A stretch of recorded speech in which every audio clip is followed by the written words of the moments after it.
Баршаңызға сәлем. Бүгін сіздерге ерекше пирог рецебін ұсынамын. Бізге керекті ингредиенттерді видеода және төменде жазып өтемін.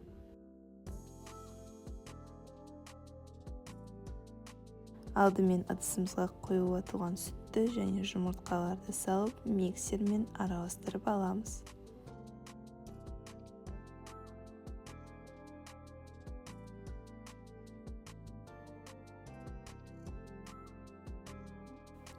Массамыздың үстіне ұн, қопсытқыш, ванилин салып араластырып аламыз. Ерітілген сұйық майды салып араластырамыз. Өз қалауыңызға байланысты үстінен мейіз немесе шоколад салуға болады. Алынған массамызды пергамент қағазы төселген ыдысқа құямыз. 180 градус қызып тұрған духовкада 35 минуттай пісіріп аламыз.